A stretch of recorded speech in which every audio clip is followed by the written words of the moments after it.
Doctor ইউনূসের একের পর এক পদক্ষেপে ক্রমাগত দিশেহারা হয়ে পড়ছে মোদি। বাংলাদেশের ওপর ছড়ি ঘোরানোর প্রচেষ্টার বিপরীতে এক একটা মাস্টার স্ট্রোক নোবেলজয়ীর। আর তাতেই যেন কুপোকাত দিল্লি। দীর্ঘদিনের নতজানু থেকে ঘুরে দাঁড়িয়ে এখন ভারতের চোখে চোখ রাখছে বাংলাদেশ। তারই যেন জ্বলন্ত উদাহরণ মুহুরী নদীতে বাংলাদেশের বাঁধ নির্মাণ। আর এই জবাব দেওয়ার শুরুটাও ভারতই করেছিল। গত বছরের আগস্টে বিনা নোটিসে ত্রিপুরা নিজের জমানো পানি ছেড়ে বাংলাদেশের বৃহত্তর নোয়াখালী ও কুমিল্লা অঞ্চলের শত কোটি টাকার ক্ষতি করেছিল। আকস্মিক বন্যায় ভাসিয়েছিল লাখ লাখ মানুষকে। অথচ এখন বাংলাদেশ নিজের সুরক্ষার অধিকার প্রয়োগ যেই না মুহুরী নদীর বেসিনে দিতে যাচ্ছে, তাতেই কর্তৃত্ববাদী মোদি ও তার একান্ত অনুগত ত্রিপুরা সরকার বৃথা আস্ফালনে আকাশ বাতাস কাঁপাচ্ছে। এ যেন বিচার মানি তালগাছাবার। এদিকে ভারত চাইলেই নদীতে বাঁধ দিয়ে বাংলাদেশকে ভাসাতে পারবে, আর বাংলাদেশ লক্ষ্মী মেয়েটির মতো কিছুই বলতে পারবে না।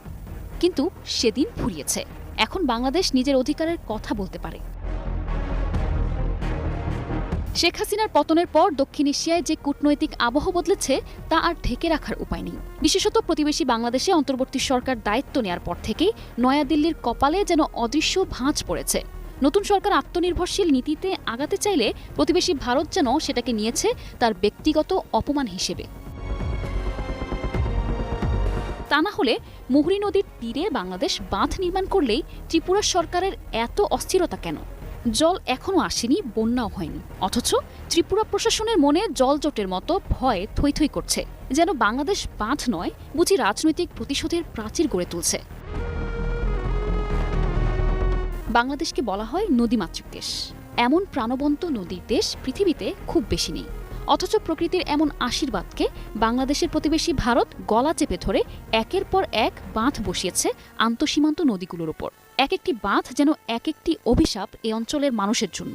তার উপর ভারতের দাদাগিরি তো আছেই। এদিকে মুহুরী নদীর তীরে বাংলাদেশ বড়সড় একটি বাঁধ নির্মাণ করছে শুনেই দক্ষিণ ত্রিপুরায় যেন মৌসুমি আতঙ্কের আগমন ঘটেছে।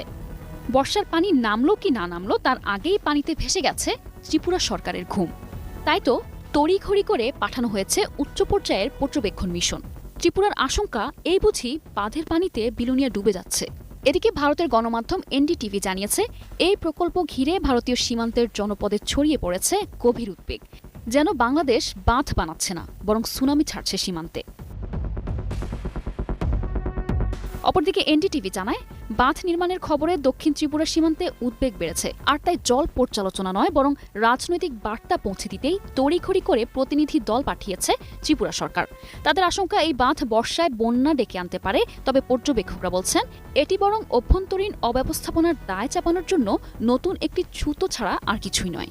প্রতিনিধি দলের নেতৃত্বে থাকা ত্রিপুরা পাবলিক ওয়ার্কার্স বিভাগের সচিব কিরণ গিত্তে জানিয়েছেন, ভারতও পাল্টা প্রতিরক্ষা ব্যবস্থা নিচ্ছে। অনেক বিশ্লেষক মনে করছেন, শেখ হাসিনার শাসনামলে ভারত যেভাবে অন্ধ সমর্থন পেয়েছে, এখন সেই প্রতাপের দিন শেষ হওয়ায়